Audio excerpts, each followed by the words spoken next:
Hello. Okay, so this is the third stream of this. This is my third live stream of this scenario. I know.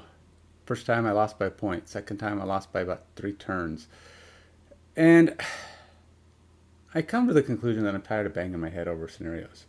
Because if I keep doing these, like win or lose, third time is still 3 times. Okay, that's plenty. Plenty. Plenty. Now that's assuming, of course, I can win when I drop the scenario level, but I don't know what that is. I've never done it before. Now, the rules of the game say that when you're level two, when you're playing solo, you're basically a half point more complicated.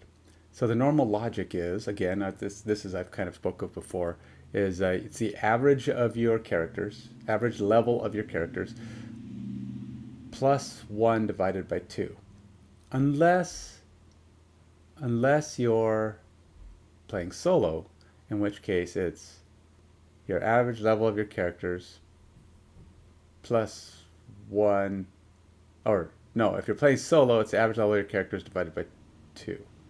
Right. Okay, so so for your average level of your character is, and then it's rounded up. So normally what it be is your average level of your characters is, say, 2. You divide that by 2, and that'd be 1. Level rounded up is 1, so your scenario level is 1. If you're playing solo, it's your average level of your characters plus 1 divided by 2. So if you divide that, so you think that plus 1 gets divided, so you're basically increasing it by a half point of complexity. Because that's always going to be an extra 0.5 harder, which means you're more likely to be jumping over that next division, and you'll round up to the next level. So what's happening here with this scenario, I'm playing a level 3 and a level 1, which is an average level of 2.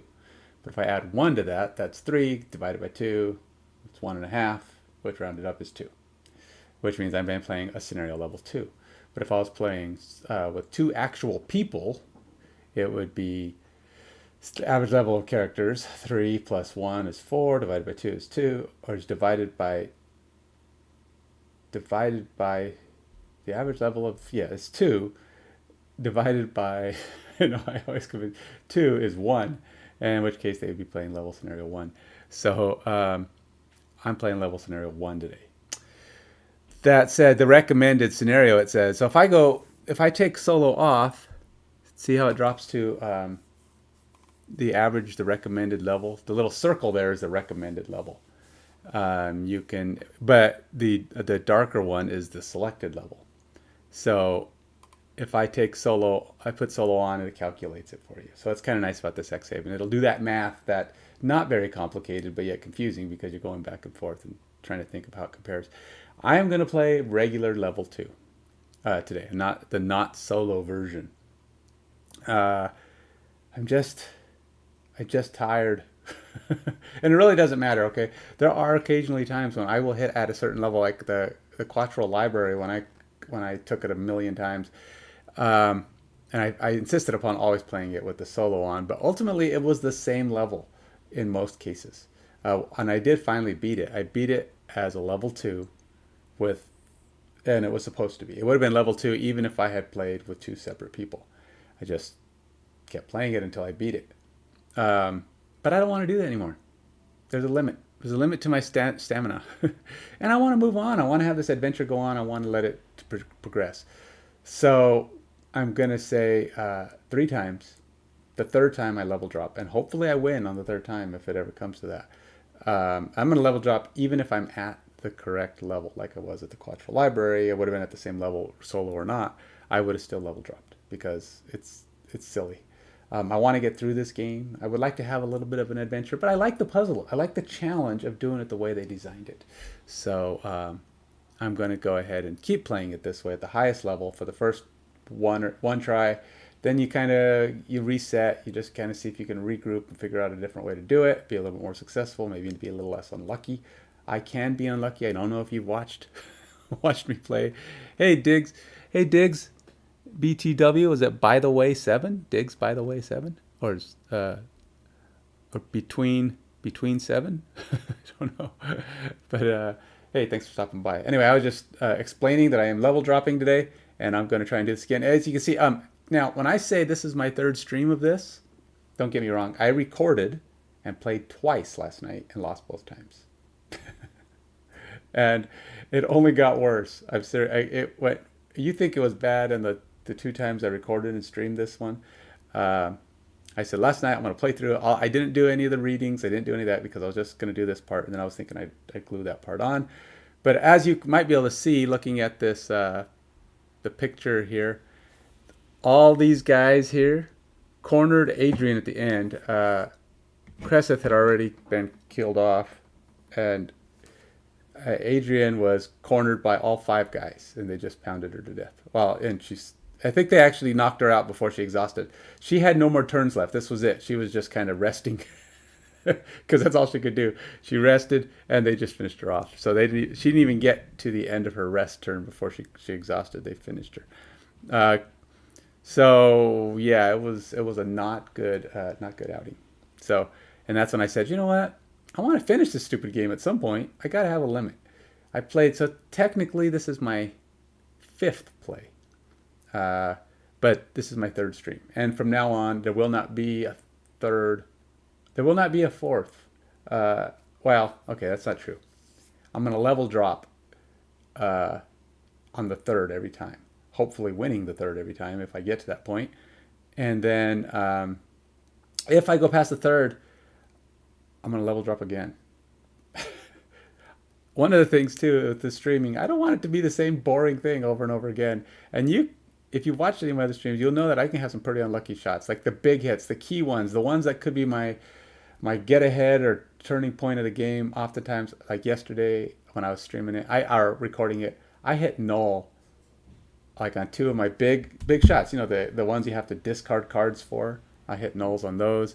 I needed to get 1 point of damage with a 4-point hit, and I nulled on that one. Yeah, it was.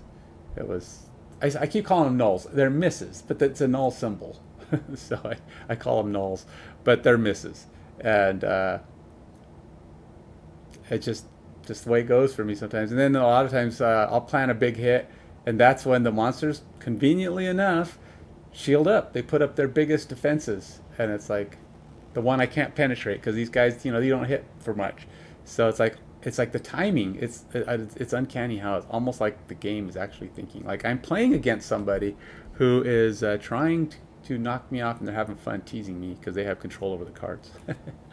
But anyway, so I'm gonna do this again. Hopefully I can get through this quickly. That's another thing today is I'm a little short on time. Time is of the essence. I've only got maybe a couple of hours, and after that I will be signing off and spending some time with some family.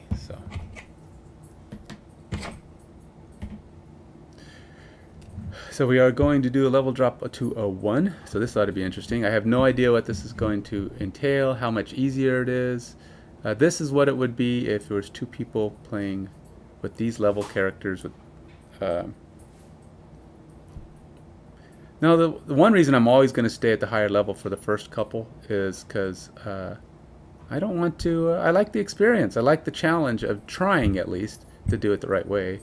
But that's the puzzle aspect, which, like I said, this game is totally a puzzle game unless you lower the level to the point where you can just have fun with a slight risk of loss. My dog's down here, and she doesn't come down very often, and she likes to just kind of make herself at home when she comes down. But I usually have her go back up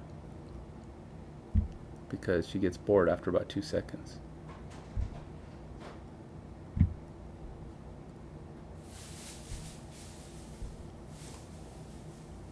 Huh. I don't see much difference.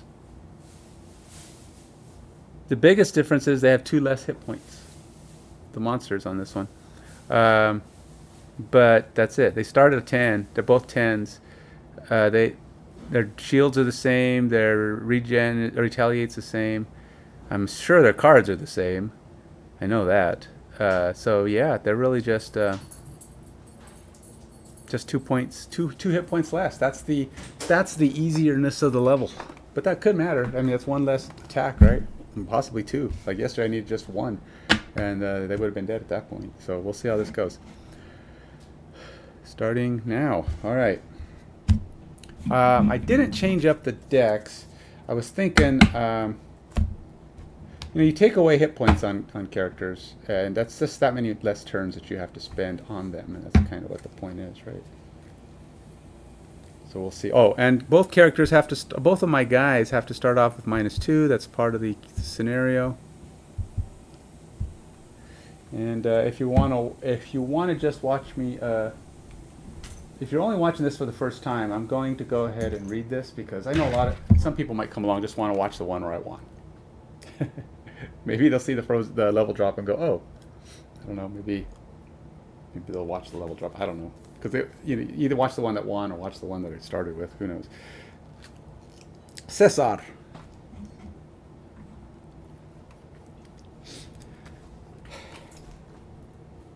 So what I had to do once again, I had to save our adventurers from a complete and total demise. It was looking pretty terrible for Adrian short time ago as the monsters closed in on her to finish her off.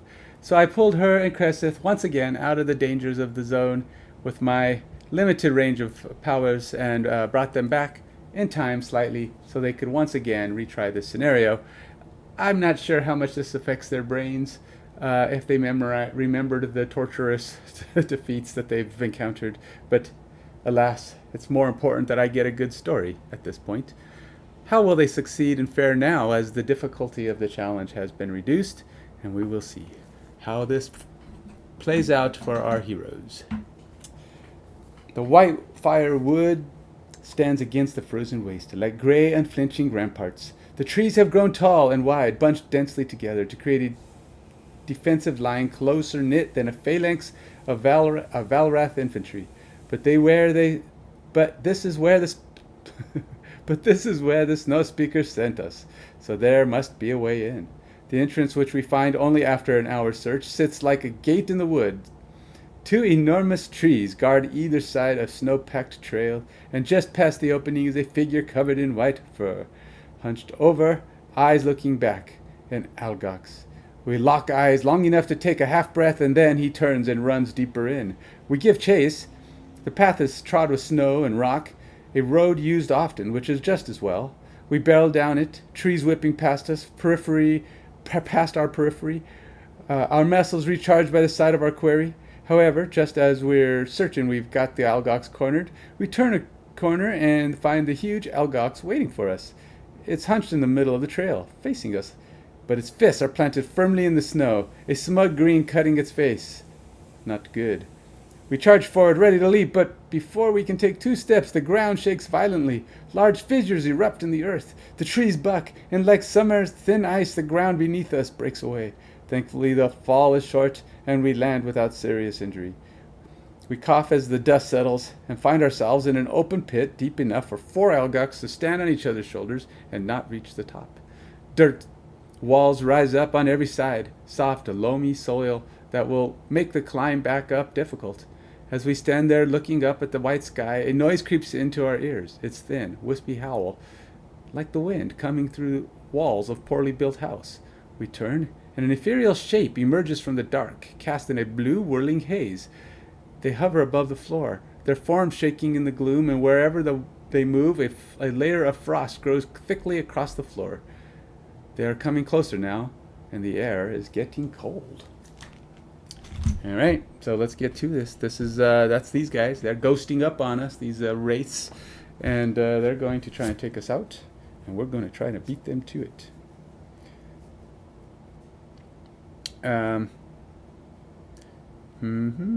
Trying to figure out if there's any way to actually make a more aggressive attack. I'm going to stick with my plan to try to get this banner through. I know it's people say don't raise these up. I really want to see if I can get this mastery for her. I'm trying for 2 things with her. Typically it's pretty hard because her shields are these stupid creatures have crazy hard shields. I'm actually going to go slow on this one though, so they can't actually hit. They come up quick, whatever, but at least I'll have my banner for a turn. And we can do something with it. Same thing with her. I'm going to have her drop her shadows. The shadows are crucial important on this character, and even though it burns my card right out the gate, these shadows are what makes her have the most options. So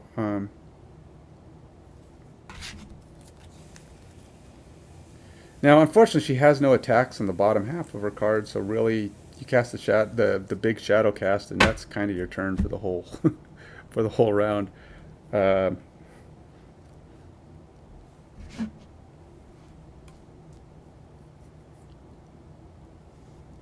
86. So they're going to go first. They're going to fade out. They're going to turn invisible. Awesome. But on the upside, they're not going to do anything. They're not going to move. They just stay there. But they do enfrost their frost. Jeez. Enfrost their frost. They're both going to turn invisible. So again, we're going to have to go really slow on the next round as well because they'll be invisible. So there's no point. We can't hit them. But on the upside, we'll get to cast a few things. So they move fast enough where I don't actually get to attack, but I will be able to toss up my banner without it getting killed. So it's kind of like the drawback. Unfortunately, it is my attack that has the advantage. It does give me the sun. I don't have anything that uses the sun. But there is one I have, apparently, that does fire. And that might come in handy if I'm able to use it when I meet the Elgok's corpses later.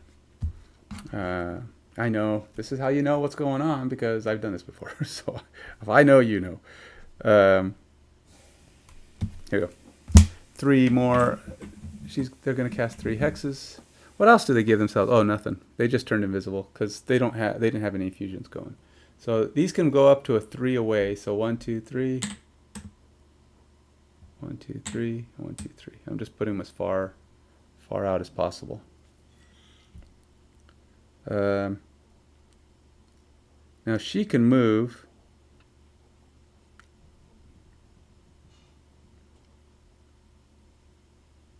It's a risk, because if I move slow on the next round, they're going to punch her in the face on their turn.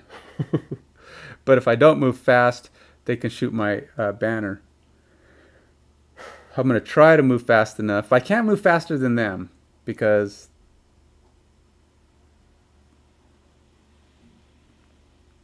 yeah, I can't move faster than they do.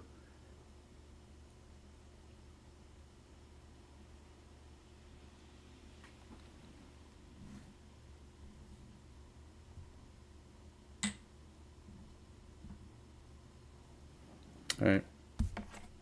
I'm only moving there. I don't want to be in the view of the one back there. So that's, we got the Banner of Strength.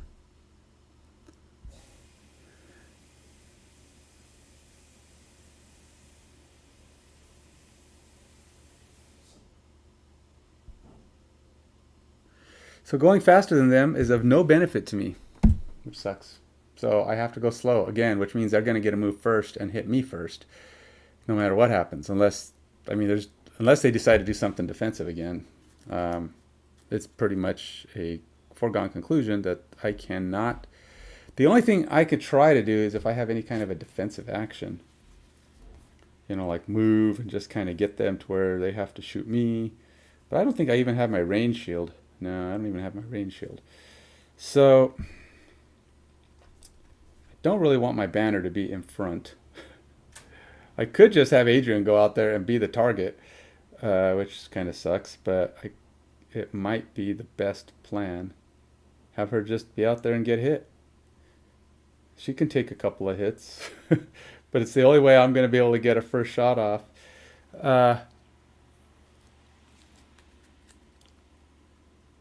Do I have any defensive actions at all? I do have regroup. Maybe I'll do that. I'm basically giving up Adrian's turn just to let her become a target dummy. But this might at least offset it a little bit. We'll say that's 25. I'm doing this just so that I can try to get out there and in position. Maybe on the next turn I'll get to attack. Nothing like wasting the first 2 turns because they came out with invisibility on the first shot. Okay. She's got the same problem, but for her, I'm going to let her actually wait. What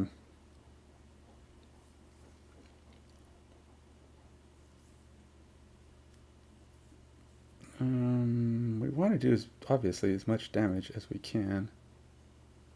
I'm guessing that if they attack, they're going to either move into position to do so.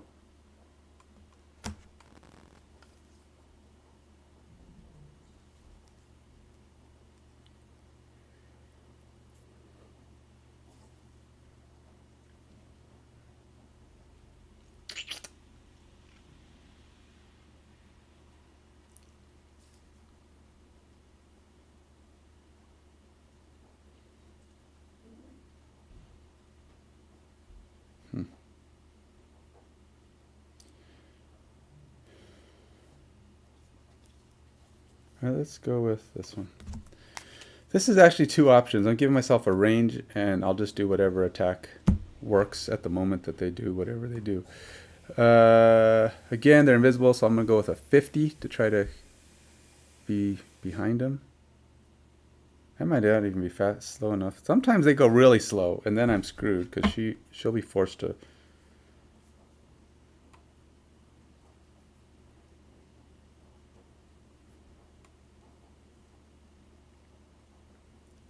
All right, I'm going to do this one instead.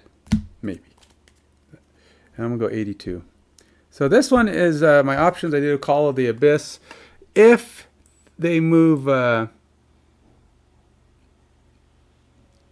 if they don't move or they do something dumb, I'm going to have that as my fallback. So I was like, fine, I'll just do this instead. Okay, so they have cold. They can attack, but they're not going to move. They have a range of 3 for this. Okay, so Adrian gets to go. Adrian will be the pincushion for this one, but she gets to do something, which is good. Unfortunately, it's not really an attack. I didn't give her... I think with Adrian, you typically only have one choice. It's like heal or attack, and some of those attacks are either going to have to be basic or have a buddy. And so she's kind of hosed in this sense.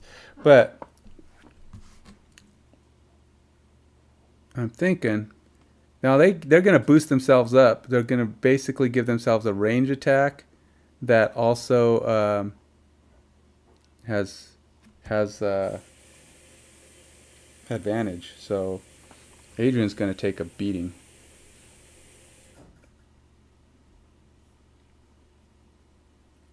But I don't know. Adrian's going to move up. I don't want them to go hit the other 2. The other 2 are just unhealthy at the moment. It's just...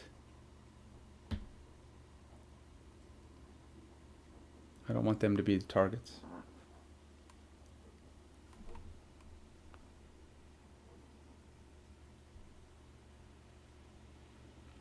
And if I pull that up, that becomes the target. Shoot.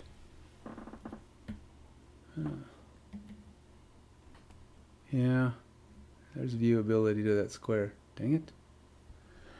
All right. So you're going to be pincushion. Okay, so she's going to do regroup. She's going to do... since she's going to take all the brunt of this entire thing, I'm actually going to give the healing. I hope they don't kill me. It would be tough, but they do get... I mean, max damage right now is 5 and 3. So they can do 8 damage to me if they hit both max damage. The only way they can do it is right now is to do they'd have to get a +2 and a +1. A ×2 is a +1 for her, but so theoretically they can do as much as 8 damage against Adrian on this turn. So that would be pretty painful, but not enough to kill her. And we haven't even gotten a shot off on him yet. And we can't see them. They're invisible right now. The only one who's going to be able to see them is Cresseth, because they'll be back to normal view.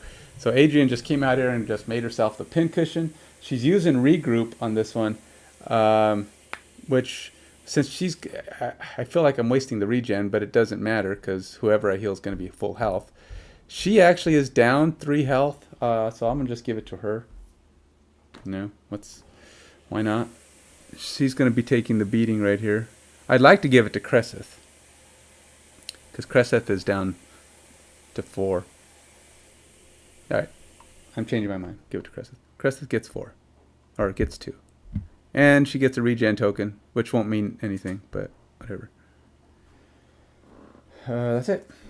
All right, so now the bad guys get to go. They can both see me from where they are. They both have a range of 3. They both get advantage on this because they got their strength going, which goes until the end of next turn, apparently. So they're going to have 2 turns of strength. Advantage on all attacks. Remove at end of next turn, yeah. So they get to do that first. So they're both going to have advantage for 2 straight turns. And they both get to add a blessing to their deck.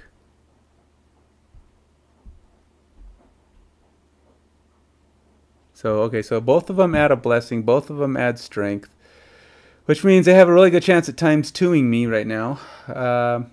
So we'll go with with advantage. +1. All right, so the first guy hits for 3. Oh, wait, no. Wait, no, 4. Because it started off as 3. 3 + 1 is 4. Okay, and then the other guy gets to do it. Same thing. But he only does 2 damage. 2 damage it is. So he took 6 out of a possible 8 damage from them. Nice. Okay. So they're done. Cresseth has regen. She gets the regen, but doesn't matter. She's only down 2. So I didn't put the regen on Adrian, obviously, because she was going to get hit. As soon as you get hit, the regen goes away. I don't see how there's any point. As soon as she takes damage, the regen goes away. So I really don't even need it. Once you hit max damage, there's no point in keeping regen. So, or max health. So now it is her turn. What do I want to do? I have no. This isn't a range attack, and unfortunately, I don't have enough movement to get up in somebody's face. So we're going to go ahead and cast this guy. And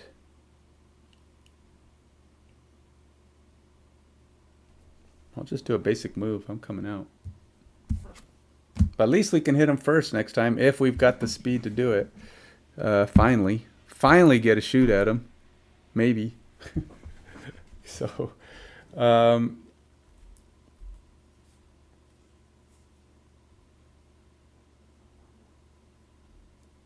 let's see how this goes. I want to...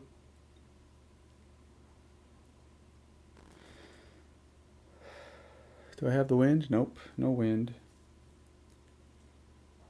The ice things are preventing me from getting in position for any of my team ups, so I can't even move up on this guy.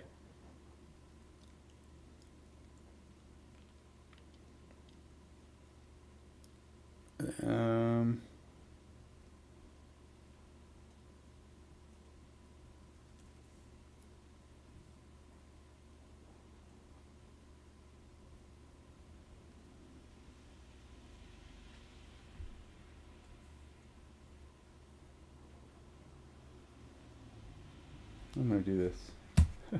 Breaking all my own rules. I'm gonna lose again. I'm gonna lose to these guys because it's already been 3 turns and I haven't hit nothing. So, because they've been invisible for the first 2 turns. This is the 3rd turn here, and all they've done is hit me. And so yeah, I've set up good, but I haven't actually been able to do anything yet. So now hopefully we can start doing something. We didn't do anything that will.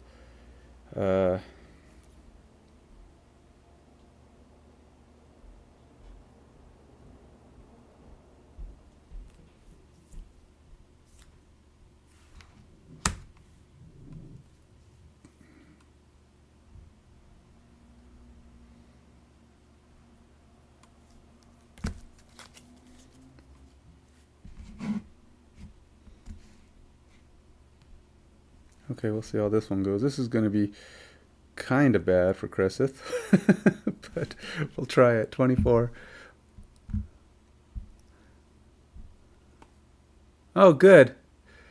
They get to go first again. Even though I went 22, 24, they did a 16. So they're going to get to hit me yet again as their first action.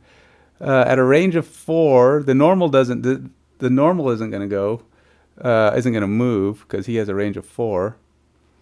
2 damage, and it's going to be on Cresseth. -1. 1 damage on Cresseth. We get rid of that. 1 damage there. And then the second one, oh, I actually did it from him first, but the elite gets to go. The elite doesn't have any range. He's also not going to move, it looks like. So no range. Oh, that's good. So I guess it ain't so bad, because only the elite can't move, and the range, and the other guy is the only one with range. Okay. Oh, that's good. Oh, that's with advantage, though. Oops. Oh, +2. Nice. So she actually takes... it was 2 damage. So she actually takes 4 damage. Nice. Yeah, look at that. They came out fast and basically just about killed Cresseth on the first shot. So they've been able to now hit us twice for a ton of damage. This is 3rd turn. They got to hit first every time because they were invisible for the first 2 rounds. All I could do is set up. Didn't have nothing else. So, and that's bad because now Cresseth is on the verge of death. And that means if she goes and does the action I wanted her to do, she's going to be toast. So, I wanted her, she was going to go up and poison this guy. Oh, actually, this isn't so bad because this doesn't actually attack, doesn't do anything. This is just putting poison on him.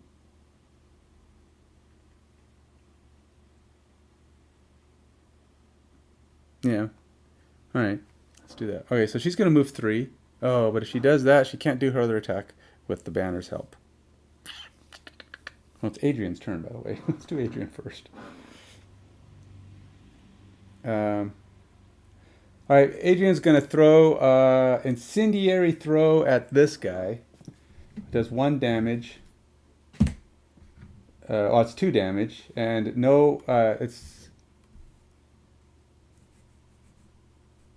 I can't. Oh, it doesn't look like it's on screen, huh? Because I don't have that part of my screen on screen.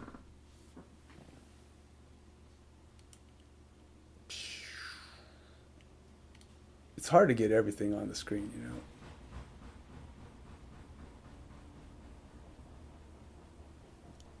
I'm trying to make it so there's more viewable area here, but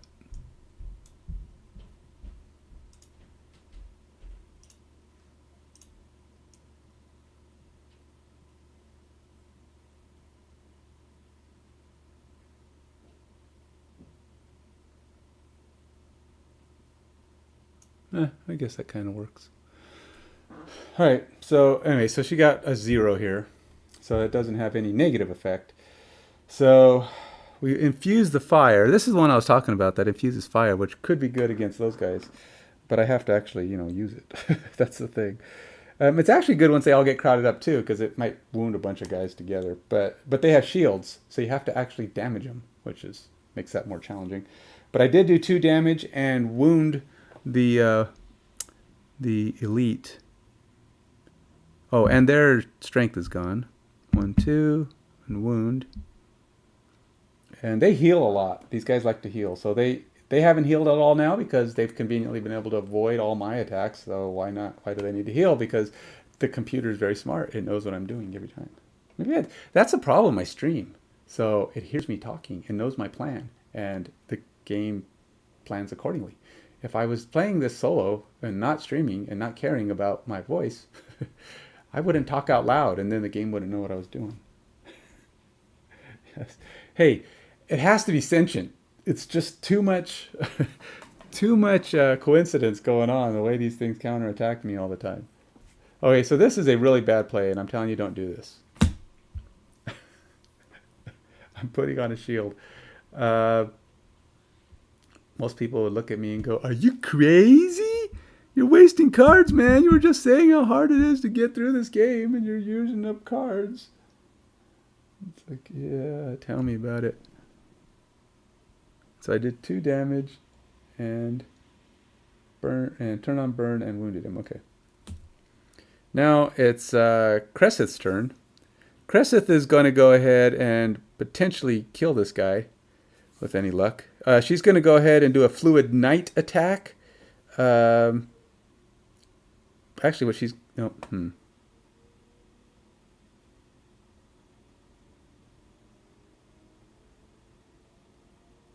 Yeah.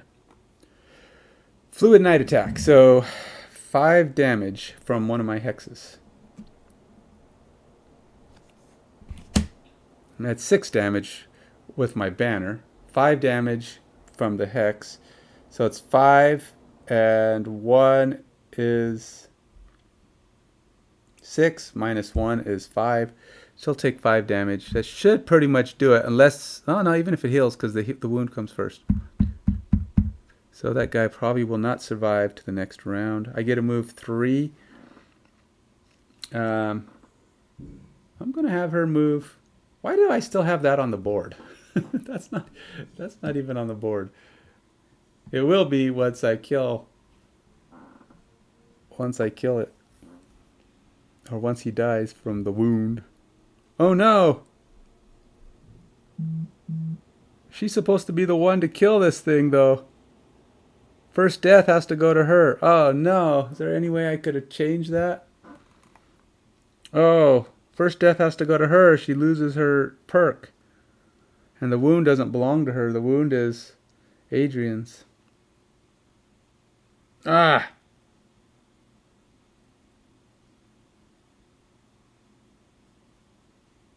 See, I could have moved up on her first and poisoned it. But that would have put me out of range of the banner, so I would have still only had the 6, because poison's only +1. And still would have only been 5 damage. Dang it. Just always something screwing with my plans. Always something.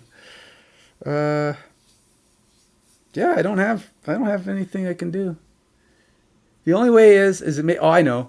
If Cresseth can come out and kill her before her turn, she kills her before the wound hits. That's the only option. I don't know if Cresseth has any moves that are fast enough, because I think I used up all my fast moves. But that's really my only option. And these guys are moving fast. Have you noticed that they've done 16, like 16 and 20 and 16? So they've got slow moves coming up. Well, in theory, a lot of theirs recycle, so I don't even remember which one's recycled. But, okay. Oh, and that infused the dark. And it also gave her an XP for the attack.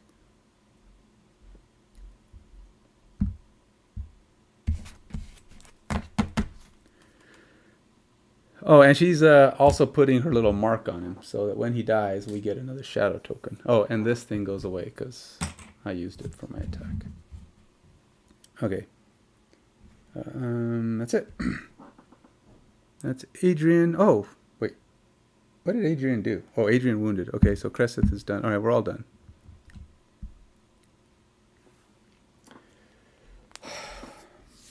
This guy's going to be a pain in the rear because she's got the 2 shield. And unless it transforms. But can't really count on that, can we? I'm actually going to do this. And... Oh, I can't. I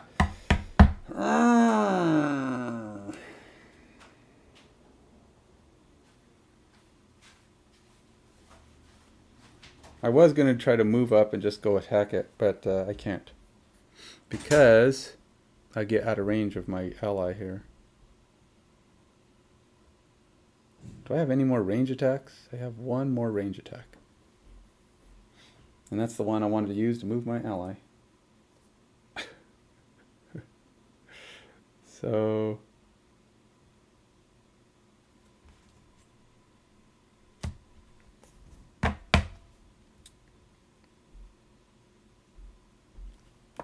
Man, I just can't catch a break on these actions. There's nothing, man. Nothing adds up.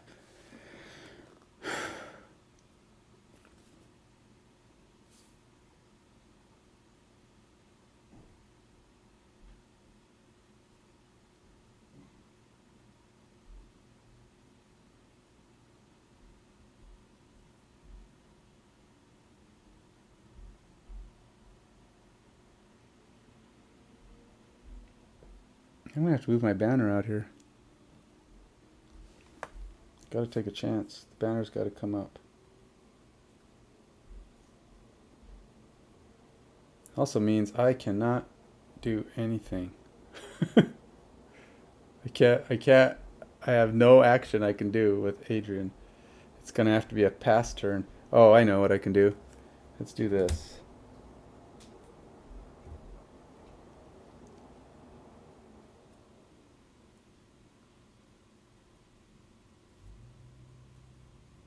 So Adrian has not been able to attack once. Yeah, one time she cast the incendiary throw, but now she's going to be not attacking again because she has no more options there either. Yeah, it's just. Ugh. All right, now we're going to attempt to.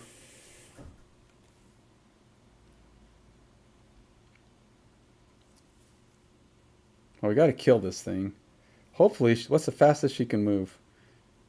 Hopefully faster than them, because if they move first, they die. That one dies, unless it heals. Nope, it'll still die, because it dies before it can heal.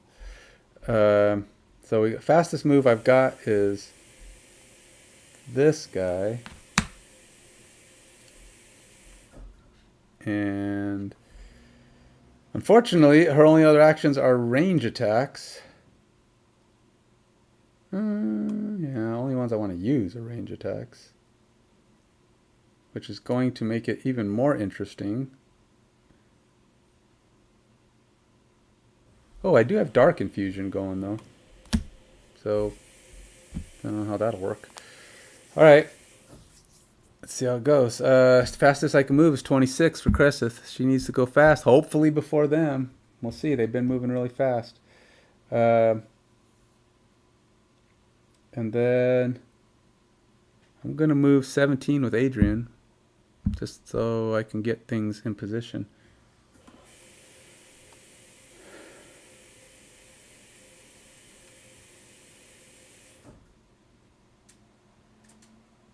I don't know if I want to go ahead with Adrian.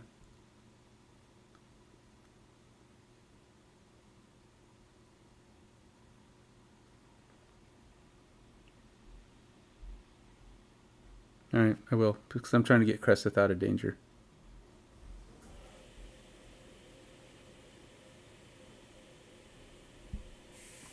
Oh, they did it again. Oh, and they healed. So, yeah, they managed to... oh, wait, this guy's got poison on him. Sorry.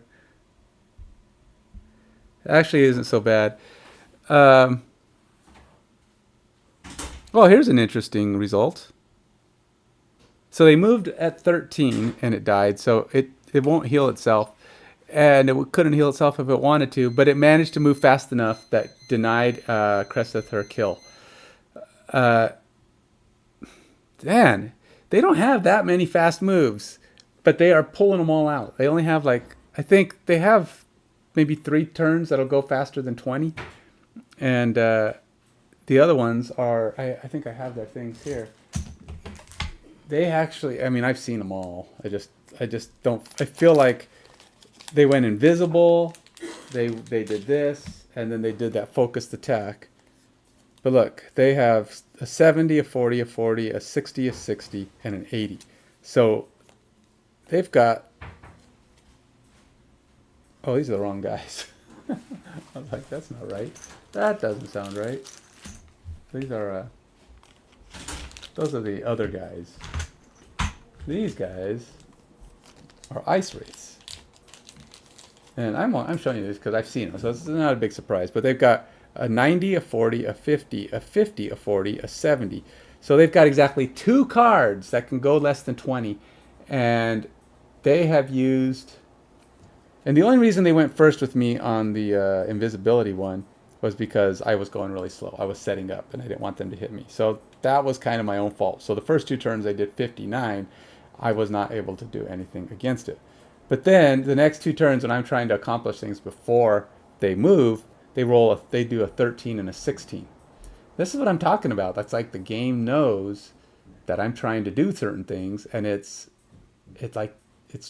purposely plays the card. In fact, it's what's worse about that theory is it's like they get to pick their modification card. It'd be like me going through my deck and picking out the ones that work best. I can't do that, but something is picking them out for them because they're constantly picking out the right one. You know, hell no, I got to go faster so they can't have this, and I got to move faster so I can block their shield. And it's like they know what I'm doing. It's this talking out loud bit is telling my opponent, whoever's sitting across from me, what to do, and it's making it way too easy for him. But anyway, this guy died. He dies from his wound before he can heal. The other guy, so basically Cresseth cannot get her kill because the wound machine or the wound effect belonged to Adrian. So this was kill the first enemy to die in a scenario. So she loses. So she can't do hers. They're going to infuse the cold. He heals himself, but he's not actually wounded, so... And that's not a thing. Can't put on the shield because the cold just came on. So that guy's done. Now we got to go fight again. Cresseth. Oh, but I do get to put a token down. So we got that. At least we got that going for us. So Cresseth, or Adrian now gets to go.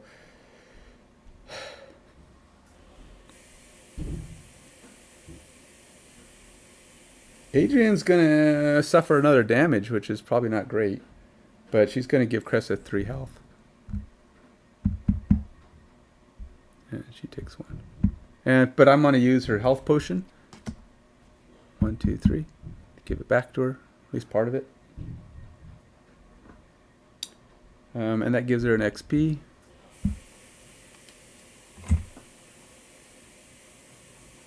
And now she's going to grant her ally some movement. We'll bring the banner up. I'm not actually going to move Cresseth at the moment. I have an idea that hopefully we can utilize.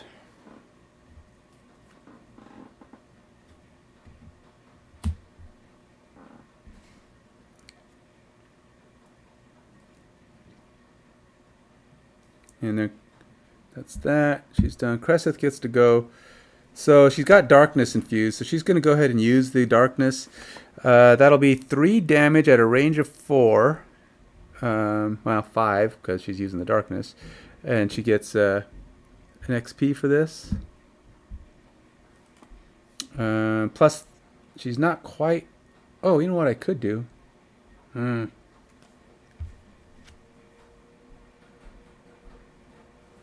Well, I could put her in range of the banner, but if I do that, that's going to screw up my next plan.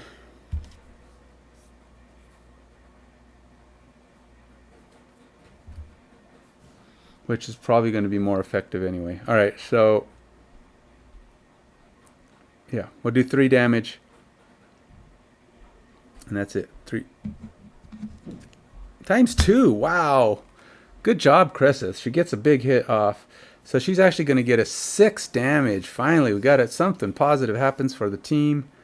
But it does have 2 shield, which is what the normal has. But still, 4 damage is pretty nice. She's angry about losing out on that kill. Oh, and she's also putting this little token on this guy. Yes, I know. It's just before you roll the modification card, but whatever. I'm not even worried about it because that's part of her thing. I'm not going to get caught up in that nonsense. All right, so same thing. This one I am just using what I have, which unfortunately is not very much as far as speed goes. So it's a 67 for Adrian. 67. Adrian's going to move up. Adrian will be moving really late in this turn. And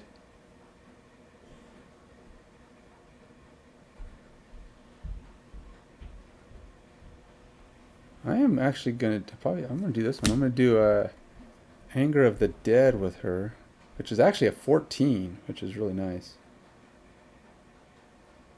And we'll do this.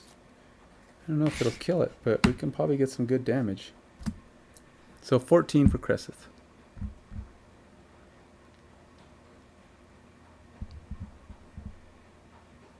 Finally, he's going to move slow. He's going to shift form, but won't be as bad. Okay, so, oops. Let's pull these up. First guy to go is Cresseth and Adrian, both going to get a move first. So this is possibly the end of this monster, hopefully. So what I'm doing here is I'm going to do Anger of the Dead. I can remove any number of shadow tokens within a range of 3 of myself. And then I get basically the same thing I got last time, an increased range of 1, which I need. So it's going to be a range to 3. 1 more damage. And piercing of 1, which means his 2 shield won't be very helpful to him. And she gets an extra XP. So that's going to be her attack. So again, she's out of range of the banner, so it's still only 3. Oh, I have to shuffle these back in because the times 2. I know I don't have all my stuff showing. I apologize because I have 2. Maybe I'm magnified too much. Got you too close to the screen.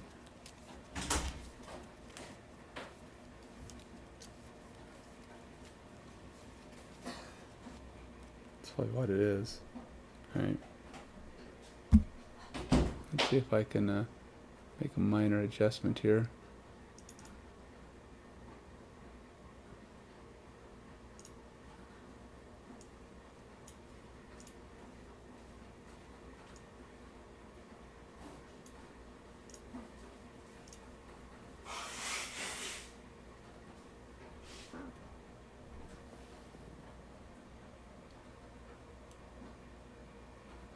Well, let's see. Maybe that's better.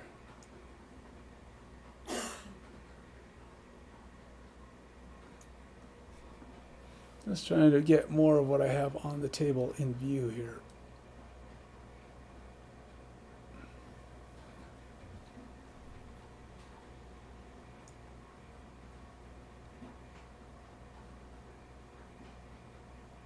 All right. Okay, back to it. So Cresseth has her shot. She's first. It's going to be 3 damage with her using the dark of one of her tokens within 3. We'll burn it. I guess we're burning that one. +1. That'll do it. 4 damage. It's piercing. So it's piercing 1. So he gets to reduce 1. So maybe not quite enough to kill it. Because it's 3 damage +1 is 4 damage minus 1 for her shields. Because of my piercing. She does get an extra XP for that. So 2, 3, 4, 3 damage. So it isn't quite dead. Hopefully Adrian can take care of that on her turn. Now I get to move a token up to 5 spaces. That's my other thing. I was hoping to move that one. If she could kill it, she could have moved the token that's going to show up there because I put the little I basically marked her, and I was going to be able to move that one. But see us removing this one now. We'll just get it up there close to the door where we're going to need it. And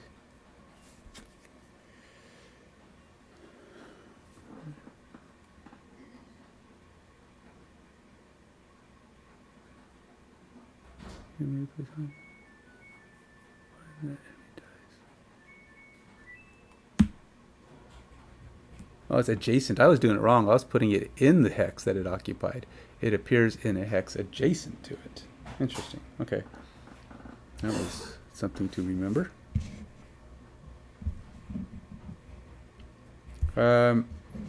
It's now Adrian's turn. Adrian is going to move to here with 4 actions. She's doing Head of the Hammer. That's that guy right there. All it is she gets to move and to muddle things at a range of 1 if she wants to. Infuse the Wind, which won't really do any good here because she doesn't actually have anything that's going to use it, especially now because we're hoping to kill this thing. She gets to do... now this is also a piercing attack, so this is going to be 4 damage base. So it's dead, barring the worst possible card, which it is not. So we didn't miss. So we basically stabbed here, skill dead. Now, as a reward, that one's going to appear, and this will appear. We won't get this loot because we don't have time to go fetching loot.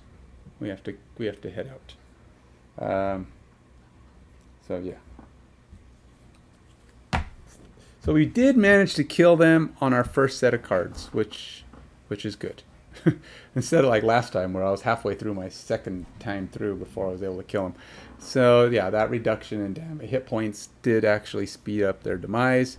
Got me through. These guys did not survive long enough to do this switch form. Now we get a move to... Boy, it's cold down. Alexa, turn on heater.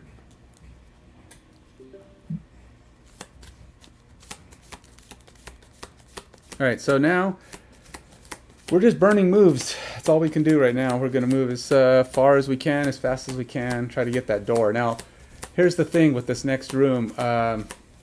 We have to. I will read it. I will read it. Let's just get there. I could have told you what it's going to do, but I'm going to read it.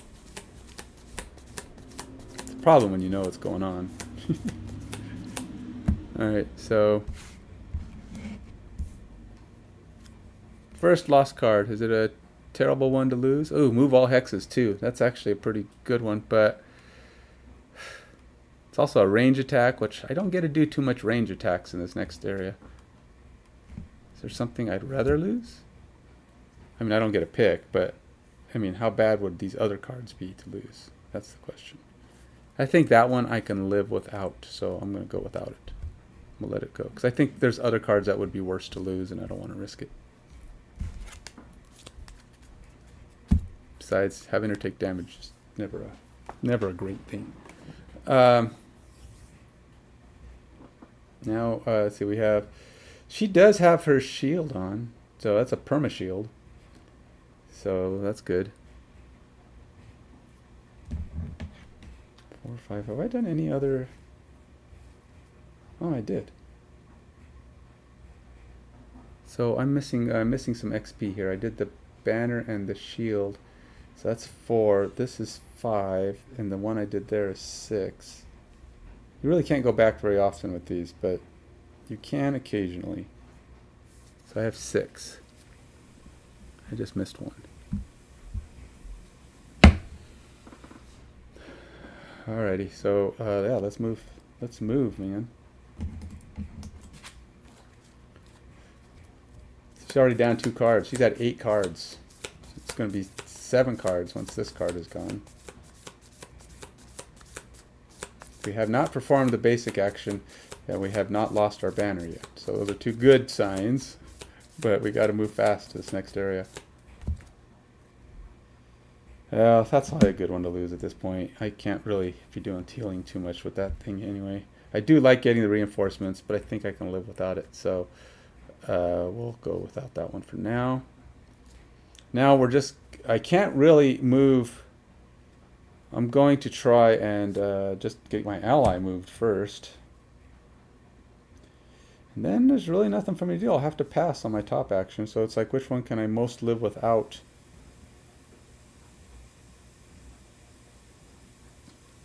That one I can probably most live without for now. Actually...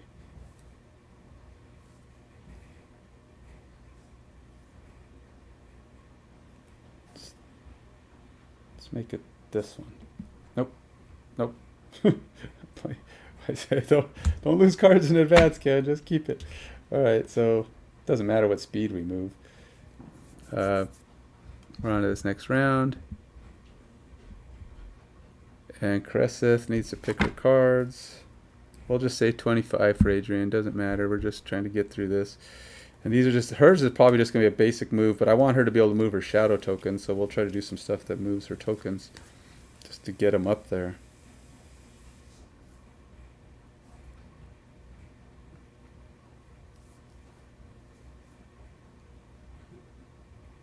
Let's do that one. And then she doesn't really have any movement actions on the top, not available. She has one card that lets her move to a hex, but on her top part, but she doesn't have that one with her. Yeah, pretty much.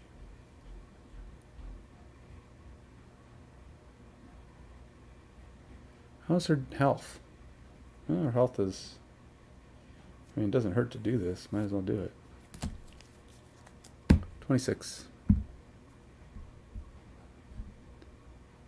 All right, so Adrian's going to go ahead and move 2 allies, a range of 3 spaces. So we're going to get this guy a 1, 2, 3. We'll let her move 1, 2, 3. And that will be it. Yeah. Cresseth will move now. Problem is, if I open the door, actually no, she's not moving. She's doing a different thing. She's actually going to move 1 shadow 5 spaces, which will bring this one kind of into the game. 1, 2, 3, 4, 5. And then she's going to heal all allies sitting on a hex, which would have been awesome for Adrian, but she is not sitting on a shadow token. Oh, you know what? I could let her sit on a shadow token.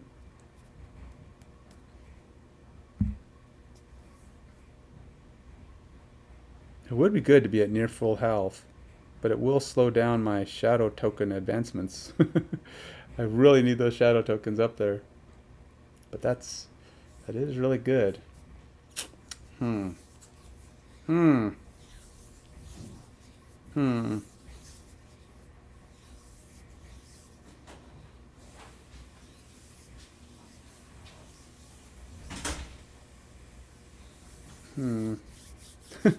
Trying to decide, do I want to use this? Because the shadow moving 5 is really good, giving up 3 spaces. I was thinking I could move it onto Adrian, and then I can heal her for 2.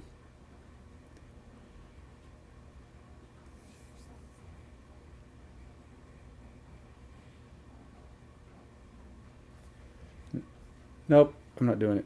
I'm keeping my thing where it is. She's not going to heal her. But she will heal herself 1. So she's got that going. So she's at full health.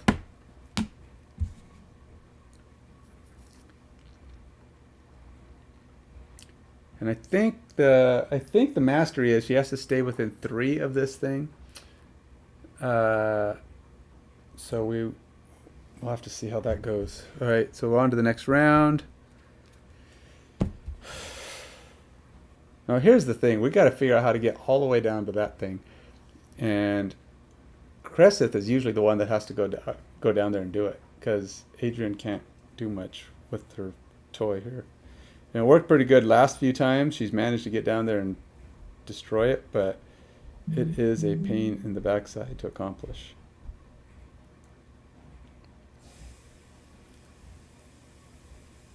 Oh yeah, she did infuse darkness. Not that that's going to help her much here. She needs to figure out a way to get a token farther away. And that's her advance faster. So we're going to do... Actually, this might be good. This might be good. All right. Do that one. Probably won't help much in the way of these guys. I have no real attack again, so it's going to come down to which one do I want to throw away for now.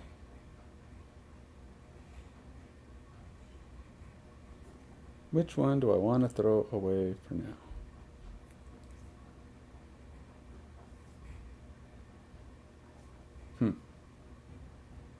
Yeah, they have a lot of shields. I'm going to need that. Alright, so we'll do that one. It's basically a throwaway. I hate throwing away cards. It's never good. I mean, throwing away in that I'm passing. I can't use it. I can't attack anything. There's nothing around to use. So It's not helpful. I hate doing that. Hey, Red Rhino, how you doing? Things are going, eh? We'll see. This next room is going to be the big tell. How far and how fast I can get that thing destroyed. So we'll be there momentarily. Um,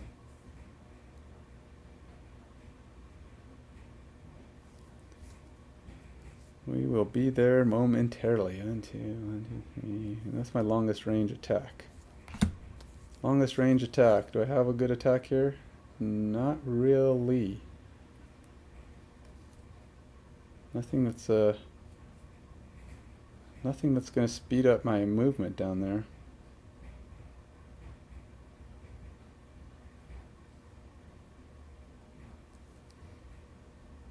So I've noticed that so we did do a level drop, and only for this scenario.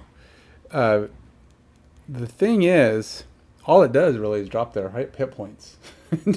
That's all it did. That's all I've seen so far anyway. It might do other stuff at some point, but right now it's only dropped their hit points, which is helpful, but maybe not as much as I'd like. I'm trying to figure out how quickly to get down to the other end. I'm not finding anything that's going to help her get there. I was hoping to maybe get an attack off on this round, but it doesn't look like I'm going to have that option.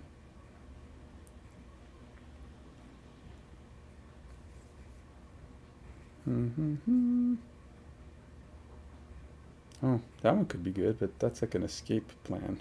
I've got an escape plan, which might be helpful.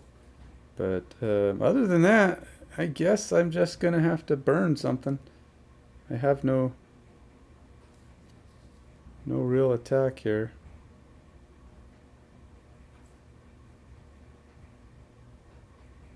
Alright, let's do that one. What am I burning? That's the question. Trying not to burn the cards that are moving my hexes. And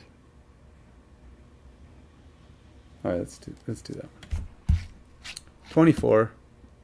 Just because I want her to get moving before things get out of hand. So this is our last. Did I hit the draw? It's always confusing when I hit the draw. I'm just going to play it. If I didn't hit the draw, I'll just tap it twice on this next round. Because I don't remember draw. I think draw is... Yeah, there we go. So, Adrian's going to go ahead and move. She's going to do her move herself 2, and move her allies, grant 2 allies 2. So she's going to move her shield up 2. Oh, we'll go there. And then she's going to move her through the door, which moves us into the next part of the story.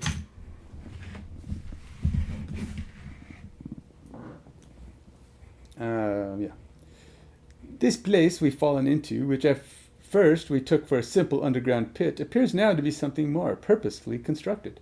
A crypt. Narrow graves have dug into the earth's walls, and signs of ancient burials are scattered everywhere.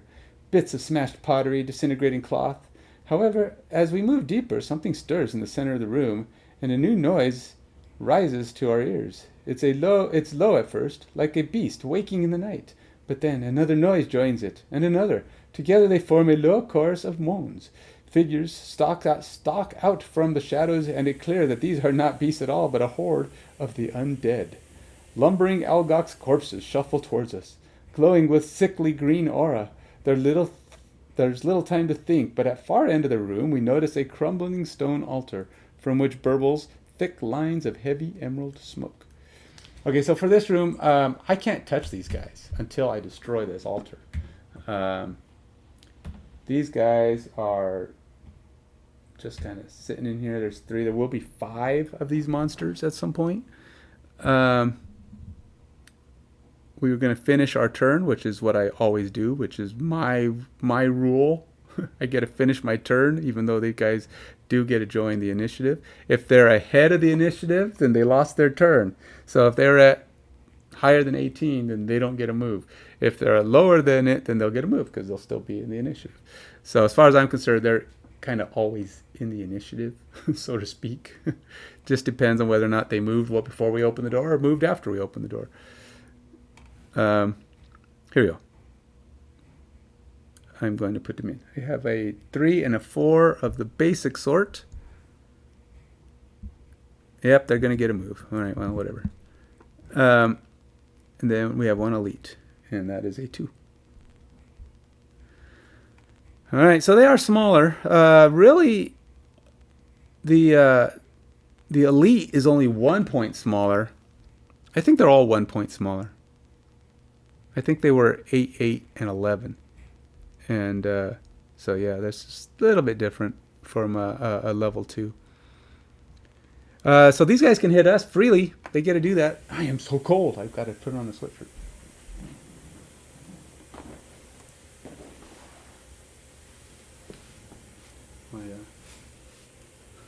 There we go.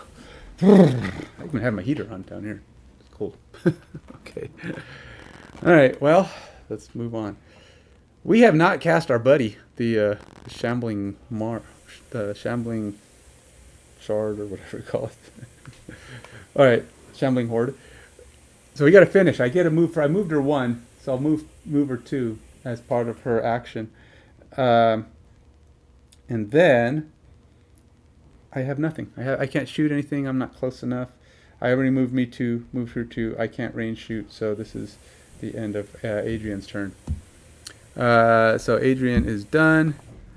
Then we have we get to have Cresseth, who's now going to make a run for it. She's like, no, 1, 2, 3. She's going down there, and hopefully she can do something. It's going to be tough. I'm tempted to try to summon her buddy, but the thing is, he's a one-shot death, and with these 2 guys down here, I don't know. Last time this has worked, but she usually has a friend. She's had the shadow guy come in with her in the past, and that helped. This time, however, she doesn't have the shadow guy, and I don't know how she's going to do this. So we'll see how that goes. She can't attack anything. She has no range on this attack, so she can't do anything. Next turn, she should be able to start hitting it.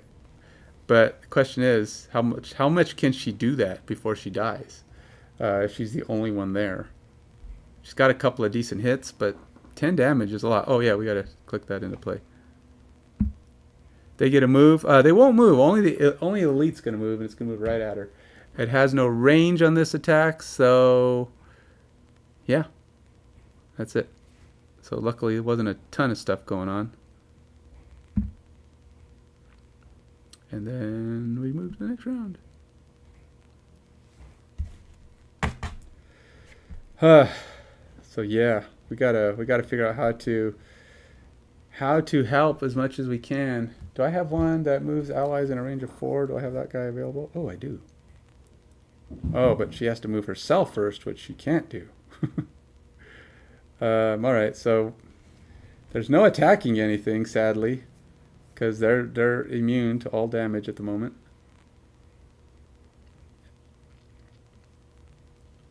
So I'm just going to go ahead and move as fast as I can to move into the room to be helpful, hopefully, at some point. We're going to go 22 for Adrian to try to get in the room before these guys move again. And then we'll have... now, she's going to be able to attack now. She should be able to do a reasonable amount of damage, assuming it doesn't go against her.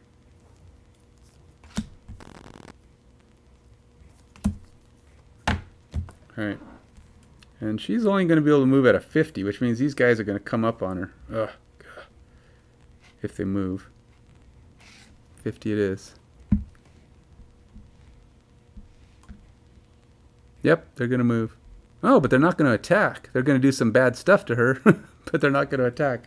They're going to set her up for pain and agony. That's what they're going to do. Oh, they're going to pin her. Oh no. Oh, suck an egg. She's not going to be able to attack because she's going to get pinned. Freaking egg.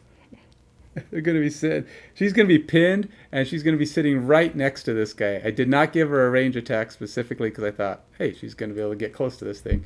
And of course, they run up and pin her. So she's not going to move. She's going to have brittle on her. She's going to be pinned, and so she won't be able to touch this thing, and they'll just get a pound on her. They're gonna smack her. Yeah, I don't know what she's gonna do. At best, I think she takes a long rest, which is a 99 on the next round, which means they're gonna get a hitter twice. Once at double damage. Oh, she is so dead. They just killed. I think they're gonna kill Chrisith, unless they get really bad rolls. She's gonna take a double damage hit. She's pinned. She can't counterattack. She can't fight with them. There's nothing she can do. So, yeah, they're going to do the worst possible thing they can do to her right now. They're not going to attack her, but it's actually better. Yeah. All right. Well, Adrian's going to move. What can I say? She's going to move. She can't. She has to stay within a range of 3. 1, 2, 3. 1, 2, 3, 4. She has to stay within a range of 3 of her banner to do her next thing. You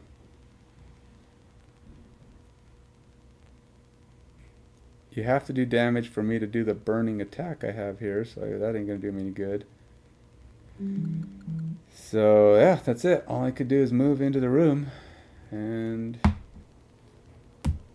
we're gonna be screwed.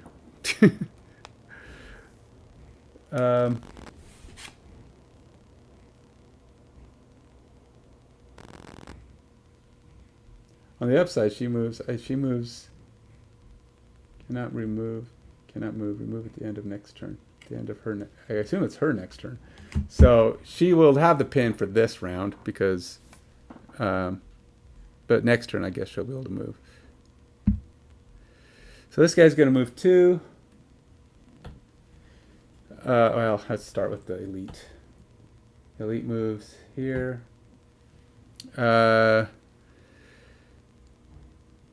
Basically, they're both going to move right up in her face. So she can't even get to the banner or get to the altar now. They're both blocking her. She will get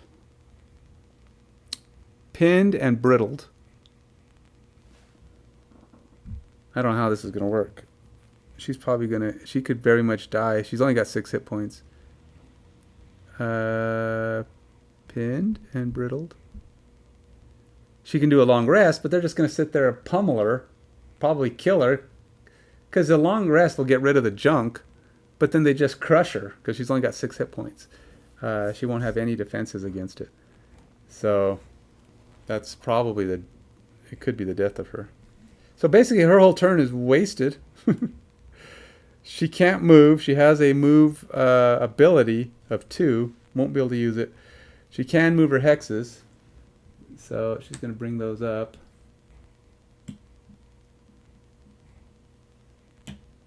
Wait, where was I sitting?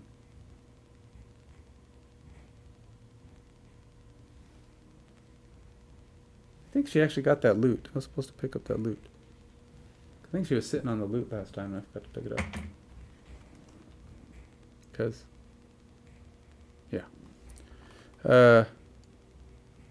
Yeah. Alright, well, that was a wasted shot. Can't do anything but move the tokens.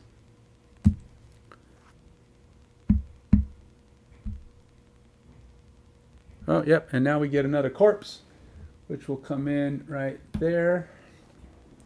That's number 1. All right, so I already know what I want to do here on the next turn, but gotta lose another card. This is where it gets interesting as we're into the 3rd round and cards are getting a little slim. And we still can't attack them. We haven't even hit the altar yet.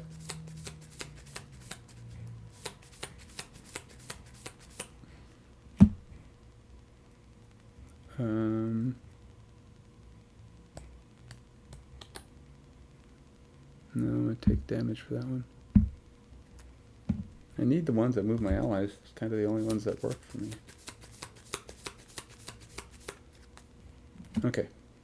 So now, the one I want to use for now is this one.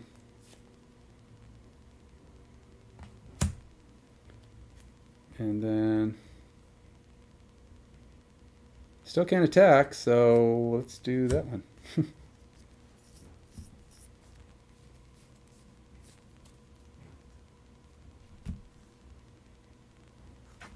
And we'll do it at a 17. Hopefully it's faster than them, because we need to get something going here. She's got this. I don't know what it is. Fastest she can move. 14 is too fast. You can't move a 14, girl.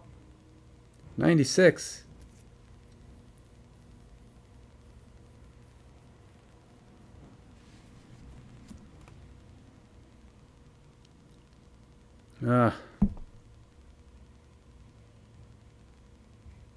She can't move. Oh yeah, she can, because she at her end of her turn was the pin, so she can move.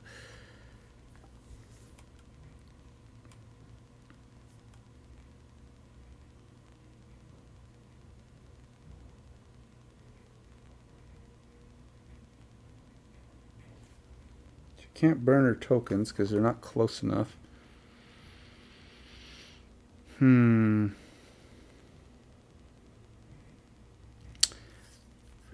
trying to decide how I can do this. I can attack the thing.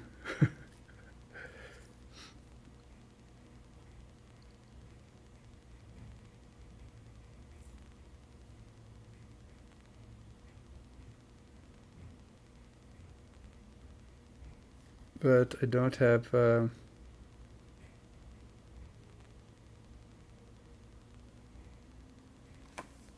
She hasn't actually been hit yet. Here's the problem. I'm trying to decide if I go with a 96, I might as well go last and just not do anything. Because with her... I don't want her to get double damaged. That's going to hurt so bad. I'm taking regroup. So here's my thought process. I've got regroup here, which is at a range of 2, I can heal somebody, which won't, I mean, Cresseth isn't damaged at the moment. She's only got 6 hit points though, and a double damage could be critical.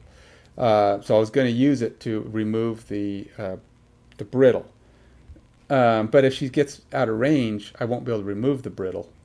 And if these guys move at all this turn, then she's going to get hit by more than one character. The first guy will probably wreck her, if not kill her. And that means she has to start discarding cards. I'm trying to avoid needing to discard cards. So the problem is, on this particular action, she either moves a 96, which is going to be last, but I have a chance to get rid of the brittle on her, which means she could get hit by 3 guys. Because now all 3 of those dudes can just get on her and just go smack, smack, smack. Because she's the closest one to all of them. Or I move her first, get her out of range of all 3 guys. Probably it would only get attacked by 2, but she'd still have the brittle on her because I wouldn't be able to get rid of it. Because she'd be out of range of my ability to remove it from her. So there's my conundrum. And we haven't even gotten in an attack on that altar yet, which is really causing me a lot of heartache. Oh, wait a minute. Oh, I will still be able to move her, but she won't be in range of the heal. That'll at least get her kind of close. I can get her further out of range, so she only gets hit by 1 guy. So there's that. Because it won't make her any further away from her target. All right, let's do this. I'm going to do 14.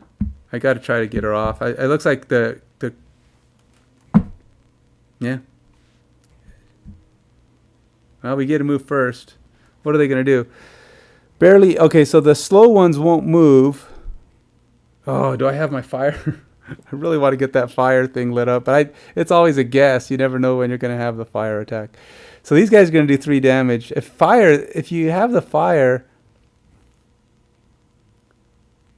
they get to move further, but they will burn themselves, or they take 2 damage.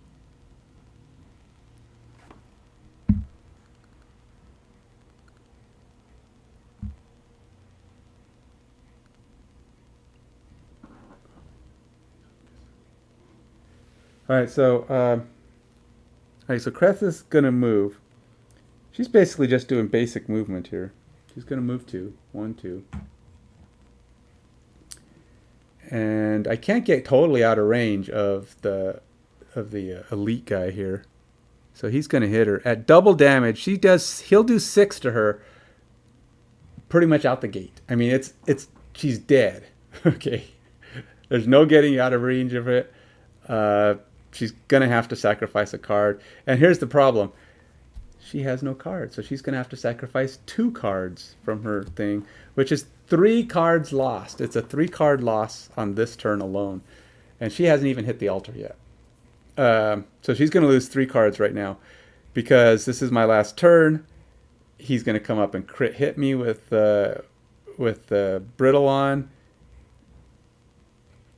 So unless it rolls a null, I'm pretty much toast. Which is gonna. We were doing pretty good actually, but we couldn't get to the altar. So I think we're in deep McNoodles.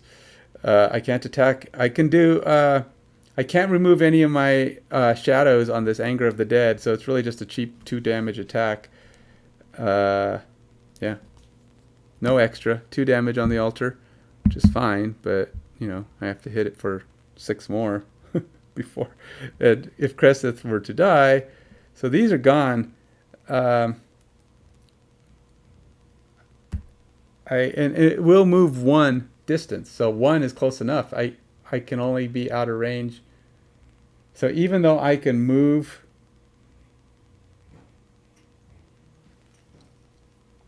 my I can have Adrian move her. It's only 2 spaces. So 1, 2. And I'll move her 2 spaces, but it's not out of range of the golem guy, or that guy. And she couldn't heal because the range is 2 and nothing around. So I guess she can heal herself because it's any target within a range of 2.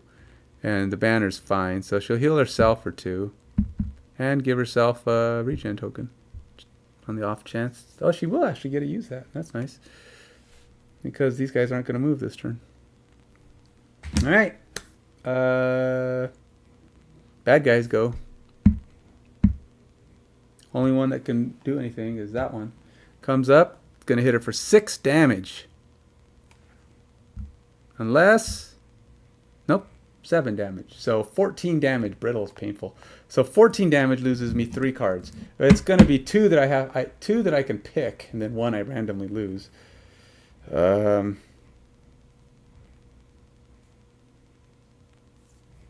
this is going to be a nightmare here. I guess I'm going to get rid of cards that are lost cards, because they're the only ones that I'm going to lose them anyway, so I might as well.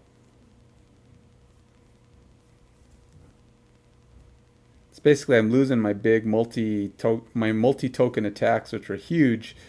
But I don't have any other option. Alright, so we'll lose those. On the upside, she's at full health because she didn't take any damage. But she's losing 3 cards. So she's going to go from having a bunch of turns available to losing like 3 turns. It's going to be a bad... Now she randomly loses 1. And she still hasn't destroyed this thing. Still has to do 6 damage just to kill this.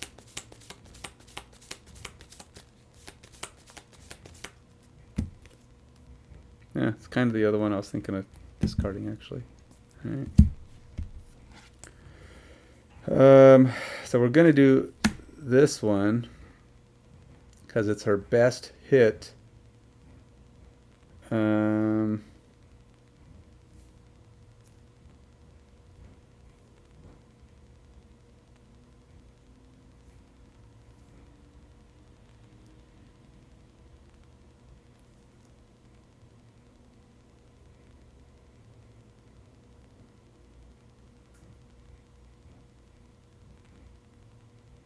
nope, can't do that. Let's do that one. So the fastest we got is 46. All right, so she at least got rid of the brittle by way of losing all of her cards. We'll go to the next spot. 46 is the fastest she can move this round. Adrian once again can't do much of anything while she's waiting for her friend to accomplish something. I'm afraid to bring my banner any closer.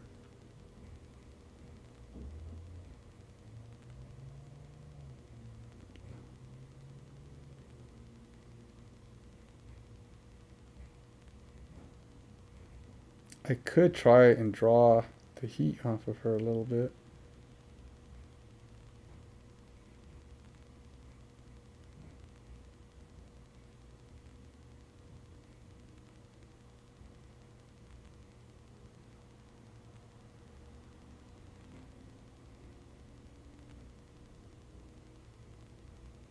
I don't know if bringing the banner in is all that great of an idea. Well, maybe I have an idea here.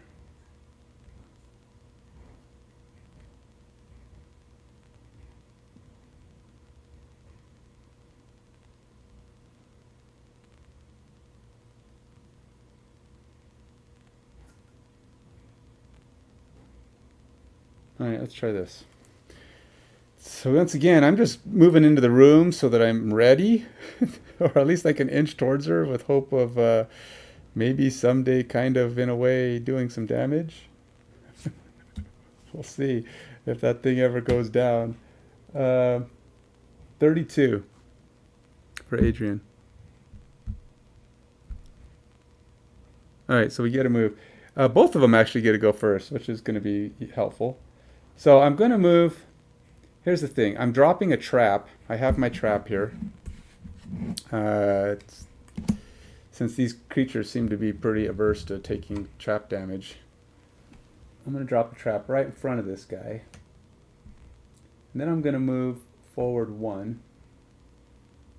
Just because getting...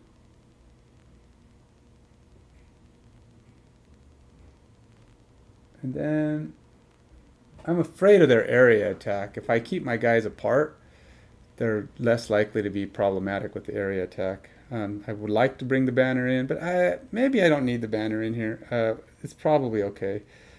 I don't really have an attack. All I have is moving in and being more present in the pile. That's all we got. So our turn is over. If I go slow, that just gives the monsters more chance to move closer. And I'm trying to separate myself so I'm not as accessible to their multi-people attacks, but they're still a thing. So this one is the movement with extra damage again, but luckily Cresseth doesn't have the crit hit on her now. I'm actually going to use her jagged sword. I know it's not a really... no. Alright, no, I'm not using the jagged sword. I'm going to wait. I am going to just hit. So she has 3 tokens on the board, so it's 4 damage. 4 damage on this, on the altar. Miss! Oh! God! I hate... Oh!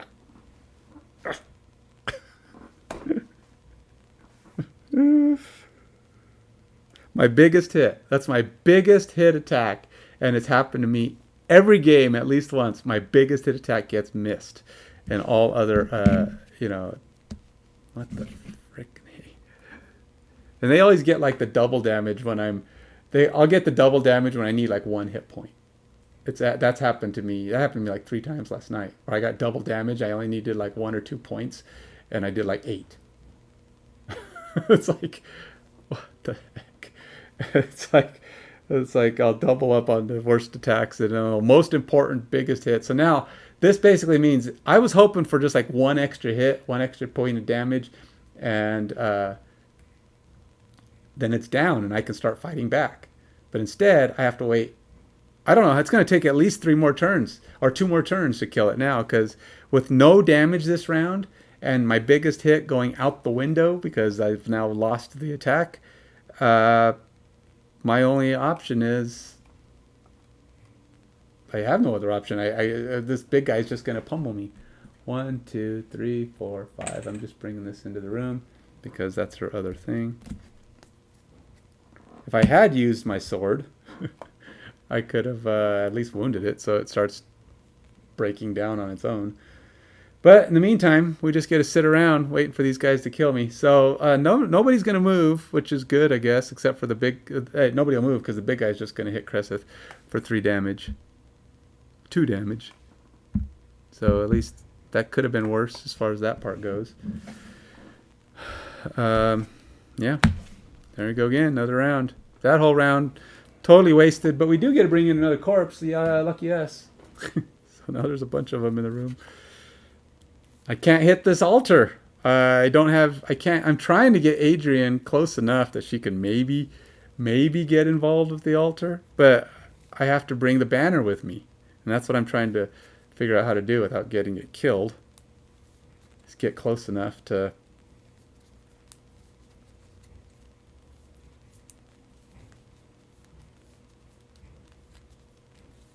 get a range shot off.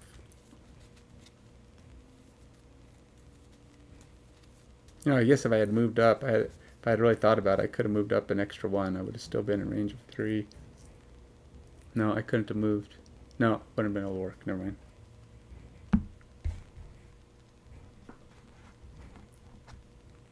Never mind, it wasn't a better option. Yeah.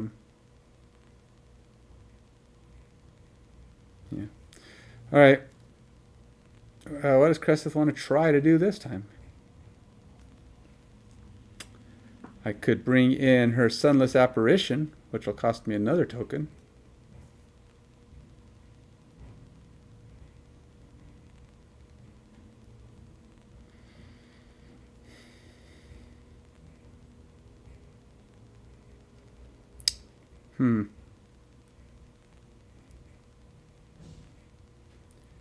If I do the apparition, which basically means I'm going to go last. If I go last, I won't attack again, which the apparition won't be able to do anything because it's not close enough. So I guess I'm just doing a basic attack. I really don't have another option here.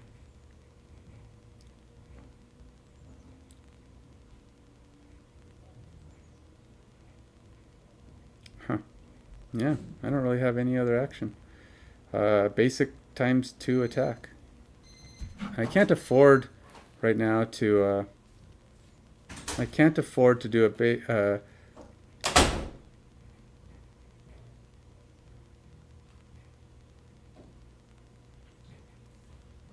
to heal or rest yet. So I got to try to do... I gotta just do all my actions. I can't afford anything else. All right, so I am gonna use the... Because of the miss last time, I have to wound it. It's the only way I'm gonna bleed this thing out and kill it fast enough. It seems silly to wound an altar. I'm smacking it with my magic wand and it just starts crumbling. My staff. Wish I had a shadow nearby.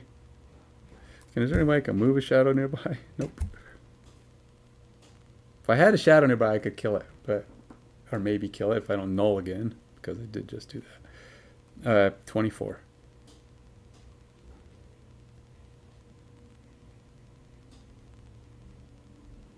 Yeah. It's a basic attack, so I don't really have any other option anyway. So 24. All right, and then we have this, which again, I can't really do anything. It's just going to be basically all Adrian can do right now is pass. She has no other options.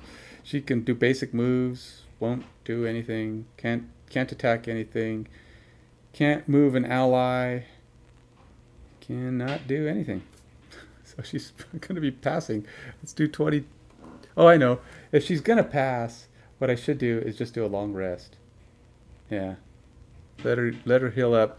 Actually, you know what? She had this for last time, and she's going to do a long rest. 99, because she can't hit anything, and there's no way that Cresseth is going to kill that on this turn. So we're going to give her another 2 heal. And oh, okay, that's good. Well, yeah. Okay, that's fine. Whatever. It doesn't matter. This is strangely enough, I'm going to lose this. I think I've only got a few turns left, and we can't even kill the altar. The crit miss. That crit miss killed me. So, you know, playing at a lower scenario is fine and all, but, you know, lowers their hit points. But when you can't attack them, it doesn't do me any good. I'll get rid of that one. At this point, I'm starting to go into the, what do you call it? The I don't care mode. I just flip cards and just do it. So, yeah. Cresseth gets to go. Can't do much of anything except hit it for 2. Oh, she hits it for 1. And that's it. I mean, yeah, she can't move. No point in her moving away. What is the guy going to do? He's going to move close enough to me anyway.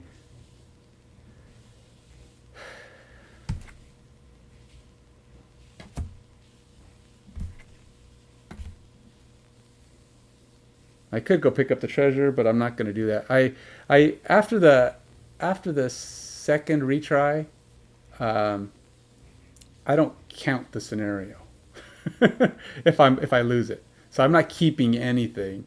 I only will let myself retry twice, and then everything else after that is just a redo. I'm not going to keep experience. I'm not going to keep objects. I just replay it. Because it's dumb to keep doing that. If it takes me 20 times, I'm going to level up because I did nothing. I didn't kill anything. So,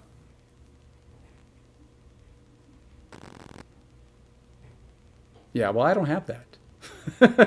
Yeah, there probably is a potion about that.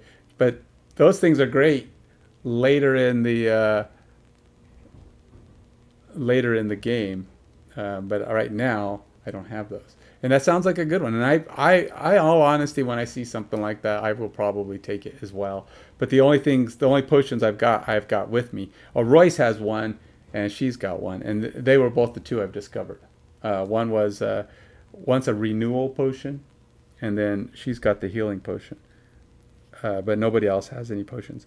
But so right now, with this thing not going down very fast, and I can't kill it, we're probably, you know, it's a lost cause because we're just burning cards right now. Adrian's doing squat. Cresseth isn't hitting anything. Get negatives on the attacks. Obviously, as you can see, Cresseth has only ever rolled a couple of. She got 1 + 2 or ×2 earlier in this scenario, and it was pretty good, I guess. But ultimately, probably unnecessary at the time. Getting them when you need them is the key element. So, yeah, that's it for that. She could teleport away right now just to be annoying. She did her 2 damage, or 1 damage. She could teleport, lose the hex. Oh, no, I guess it doesn't even lose the hex. But I'd be sitting there in the middle of the room and have 0 chance to get to the altar. So they would just hit me for fun.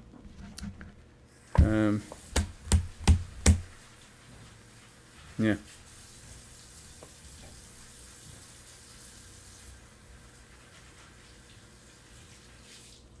They get a move. Now they're going to go breathe all over everything. This guy will move to... How much movement does he have? 1? So he'll breathe on both of them for 1 damage. 2 damage on Adrian. 2 damage on the banner. So 1, 2.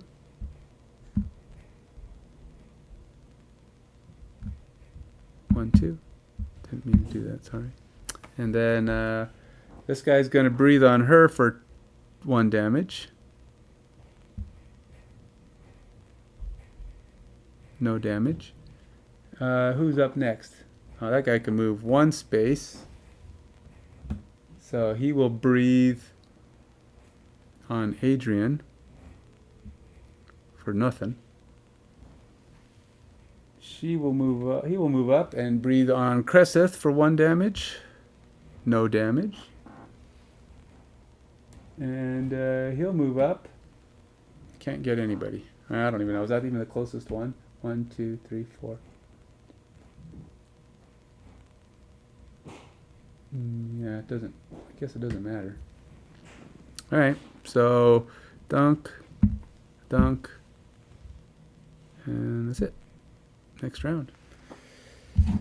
Lose another card. And 22 for Adrian.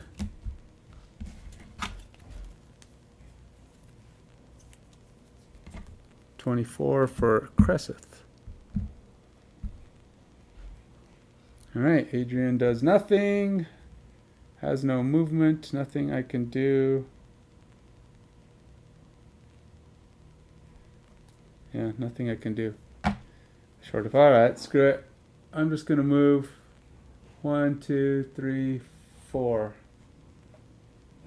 And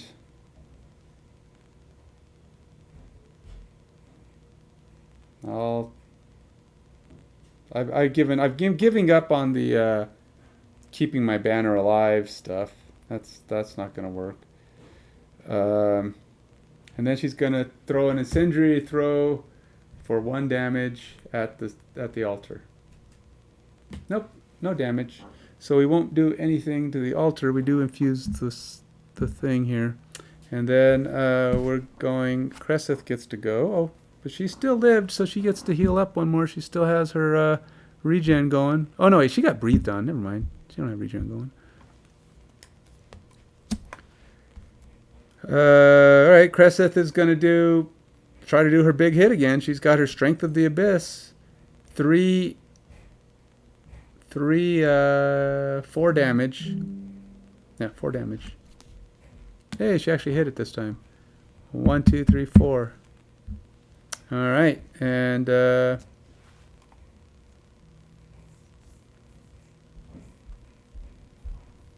we might actually hit it, but she's got like 1 turn left after this. So never got my my Shadow Beast even summoned this time, so that's not great. She can't do anything else. Her other ability is just, I can put it up. If she takes damage, she can teleport away, but I don't want to do that. All right, so that, and now they get a move. We're going to do 3 damage. The slow ones don't move, but the elite will take 3 damage on Cresseth. 4 damage, which will kill her, so she has to lose a card. I guess it doesn't matter which one, because at this point it's over. And then we'll go ahead and have the other one. Number 4 takes a shot at Adrian for 3 damage. Oh, 5 damage. So Adrian takes 5. 1, 2, 3, 4, 5. And the other guys don't move, so they can't hit. So, yep, we're on to the next round. Do another loss of a card. So this is Cresseth's last turn. And Adrian, guess we'll just do this one. Why not? Adrian, we'll do a 17. Cresseth will do a 24. And we go. All right, so Adrian's going to get a move. So she gets to do a range shot at the thing for 2 damage, plus 1 with the ally sitting there. Look at that. -2. Nice. So it's 3 damage. She gets to do 1 damage. Luckily enough, it's enough to destroy it. But yeah, that was not great. Now she gets to grant 2 allies movement. Um, oh yeah, there's a shadow token now because of my girl's token thingy, my bobber. But she gets to move allies. Well, obviously the banner's not in range. So I don't know what good it's going to do to move Cresseth. Cresseth has no more turns after this. What is she going to do?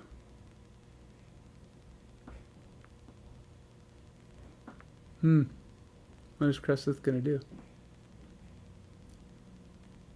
Really, nothing. I mean, she might be able to get 1 shot off, but she can do that from where she's at.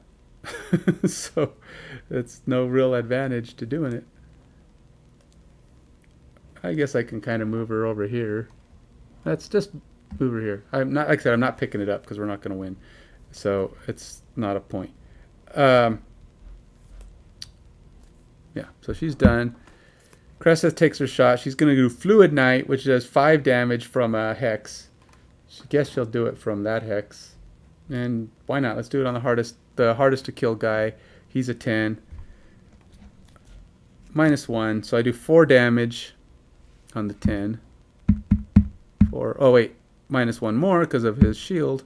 Oh wait, so he only takes 3 damage.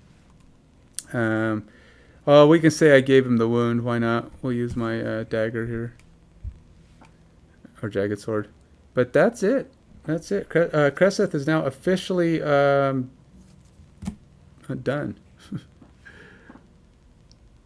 And so the monster's going to hit Cresseth for 1 damage. Oh, wow. Well, she doesn't die from the monster, at least. She dies from her own being tired.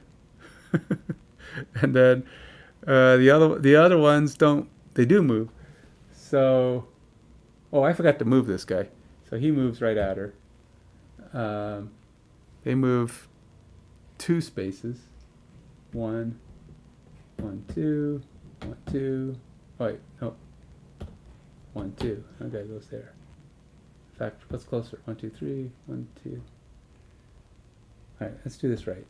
So number 1, the closest one is actually the banner. 1, 2. So he'll go that way. And this guy, closest one, is the banner also. So he'll go there also. And then so they're all moved. They're all gonna hit. So 3 and 1 take on the banner. Wow, banner only takes 1 damage. What do you know? Doesn't matter. Banner's never going to be helpful anymore. 4 and 6 get a shot at Adrian for 0 and 2. Adrian takes 2 damage. 1, 2. Okay. So Cresseth is dead. We are done with that. Adrian's got 1 turn left. Or, well, I don't know, 2 turns left maybe. She gets to hit a monster now. Woohoo. We'll just take those 2. What is it? 32. We're on the next round. Adrian's 32.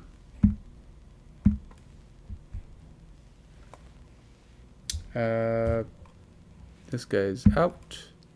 Nope, out. And we draw. All right. Adrian, once again, you're in the battle with 5 guys, just like the last game ended. They're smaller.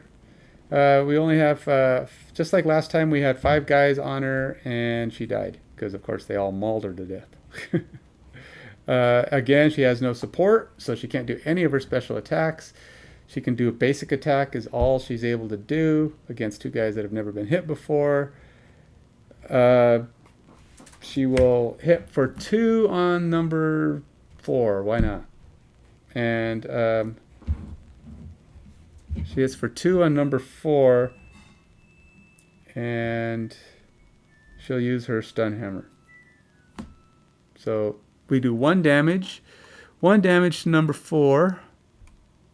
but at least he's stunned, so he can't do anything. And that's her turn. I mean, do I want to move? Do I care? Sure, let's move. Are they going to move?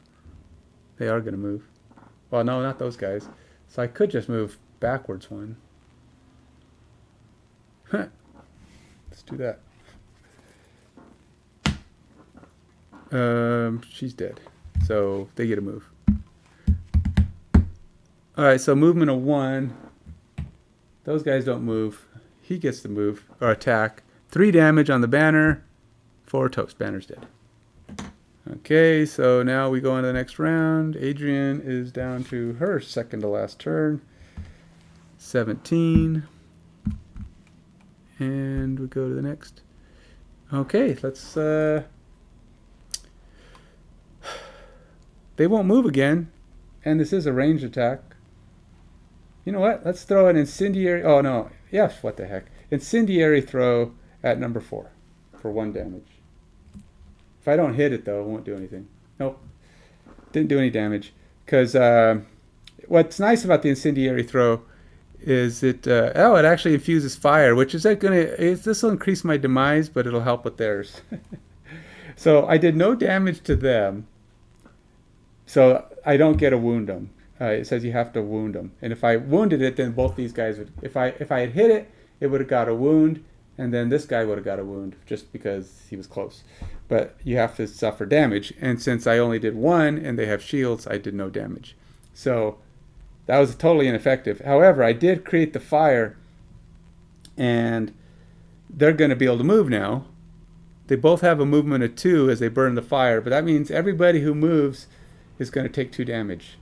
So it's going to go 2 damage, 2 damage, 2 damage. So everybody takes 2 damage. 1, 2. We do have a wound on this frozen corpse somehow. How did I get a wound on the frozen corpse? Cresseth? Cresseth didn't wound it. I don't know how that frozen corpse has a wound. Oh, did I wound him on my... No, I couldn't have wounded him with the incendiary throw last time. I had no special attacks. I don't think this guy has a wound. I don't know why I have him marked with a wound. That must have been an accident. So these guys get 2.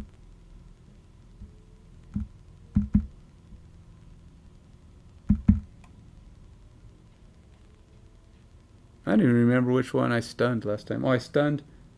So one of those guys isn't going to get him do his thing after all.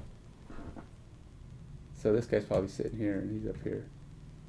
And because of his movement, he was there. Oh, he actually gets to move close. Because this guy was stunned, so he couldn't move. So that actually made that guy move forward anyway. And that guy, number 4, won't take damage because he was stunned. You have to move. Yeah, they have to move in order to burn. I don't know how I got a wound on somebody. Oh, I did have my melee attack. What did I use that on? Oh, maybe that's how that guy got a wound. Huh. Because I couldn't use... Yeah, maybe I did. I did wound him. Huh. All right. So he gets an extra one. Now they get to attack me. 3 damage each. 3 from the big guy, 5 damage, and 3 from the small guy for 8 damage. Which is enough to kill her. She doesn't have any cards to discard. Well, okay, she does. Nope, she doesn't. No, she doesn't. So she's out. So, yep, that's it. There goes another one. Even at lower scenario, I was unable to punch through these guys. Actually, you know, that one might quite possibly have been the worst one. Now, I've done this. I streamed it 3 times. I actually recorded one last night where I played twice and lost both times. I did not lower the scenario for those, but I did really bad. I mean, it ended like this with Adrian being cornered by him, but I think she actually got more hits off. The first time I did it, I got within a point. The second time I did it, I got within like a couple of turns. Those 2 I did last night. One, I didn't even get out the door here. On on it's on this one here. I think it was the third try I played, the one I recorded last night. I couldn't kill these guys. They had their armor. I wasn't penetrating their armor. I had multiple null. I had multiple misses on my guys. It took me almost 2 full rounds of my cards. They actually hit Cresseth, critical hit once, killed my banner and my. I actually did another summon because I needed more power, and they first shotted them both times. They came out. They moved. They came up with their. They went invisible. They moved their shards up. They just killed my banners. I couldn't even get out the door. I just called it. I just called it on that one. I was down to like my halfway through my second turn when I finally killed them, but I had nothing. I had already lost a bunch of cards. Cresseth had lost 4 cards just to wound being hit by the time I killed these 2 guys. So I just threw that one out. That's when I played the second time, and that was the one I mentioned at the beginning of this stream, where we got in here, but the monsters cornered Adrian and just killed her because, again, we ran out of turns and actions. Our biggest problem is that whole rounds where we have to rush across the room and kill the altar before we can do anything. So they just come up on you, they get to maul you, hit you, pound you. You can't do squat until you kill it. And then, you get a big hit that gets nulled. So any action, any hope of my actually doing anything went out the window when I'm missing attacks. So yeah, it's just the way it goes. But I have company coming over, so I have to call it. And I think I'm actually busy all day. I don't know if I'm going. We have game night for those people who happen to be in the western part of Washington every other Saturday at Maltby Christian Assembly. But they let us use their activities room, and we play board games down there. And so that's 5 p.m. till 10. So if you happen to live in the area and you want to come play some games with us, you're welcome to do so. If not, that's where I might be tonight. If things don't pan out that way, or I end up not feeling like going, I'm going to, maybe I will play again tonight. I don't know. I want to paint. I haven't painted. I've spent too much time on this. Even with the lower scenario, it is nice that they're easier to kill, but if you can't attack them, it doesn't matter if they're easier to kill.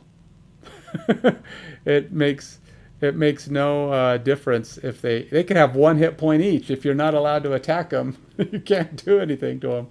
So, I've thought last time I was able to do it. When I did it the first time, I was able to get my shambling shard guy. I don't know what they call it, shadow beast.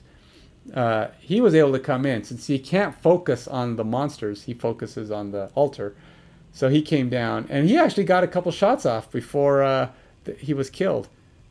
And that's why we were able to do so good in the first round.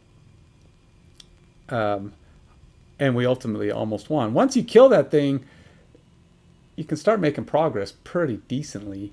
Just got to kill it. And yeah, I don't know how to do that when all you can do is sit back. So I need the banner to do the damage. Okay, so maybe I have to abandon the chances of mastery right now. This whole bit where you can't wait, you can't sit back, that's where you have to rush through that room. If I had rushed through the room on this, maybe I could have destroyed it a couple turns earlier, had a couple more shots, wounded them down. I don't know if I'd have killed them all. If I had given up on the banner, said screw the banner, just ran through with Cresseth, we might have been able to get there and at least take a few shots on it. Maybe take it out a turn or two earlier. Had a couple of shots. I don't know that it would have been enough to defeat these guys, but we would have probably looked better. So yeah, part of the problem there was I was trying for that stupid mastery. I guess that's a bad idea. This is not a place to do it. When's the best time to do that, though? It's like you come in with the thing. I could maybe use the banner to get past these guys, let it live as long as it can, get past the initial guys, and then I can go in there and just rush the room with Cressith. We try to get down there to the altar as fast as we can, and just pummel it. Maybe giving ourselves enough time to do some damage to these guys. Don't know. Who knows? Maybe if I leave the banner far enough behind, it'll live. But that doesn't get that. I can't get the mastery because it has to stay within 3 of me the entire time. So, but maybe, and if it's far enough away, I can't move it. And once I'm back here, these guys will be around me. There will be no bringing the banner into the room. So it's a lost cause once I abandon it. There's no bringing it back into range. So it'll be a matter of me just trying to get off those big hits and pummel them as fast as we can. We'll see. That'll be next time. So sorry I had to lose again for you guys. That's my third try on here. I have not posted the stream, the recording I did last night where I lost 2 other times. Again, once you get to the end of these and you know you've pretty much lost, it is kind of a phone it in deal. I just wanted to play it to the end. I did that last night. The second one was just a phone it in because I had lost as well. You know when you don't have enough actions to win that it doesn't matter what you do, right? You could just stop, but I feel like a quitter. And I did do a just stop. I'll do a just stop if it's like, yeah, I don't know why I kept playing last night. It's like if you know you've lost, it's like, why keep playing? And most people would stop. But I feel like, I don't know. Why I keep going, why I stop, I don't know. I don't stop very often unless it's lost before I even get into the last room. So we'll see. Red Rhino, Diggs, BTW, thanks for coming by, man. Sorry I lost. I will try again next time. And hopefully with more success, with a little less misses at critical times. Bye.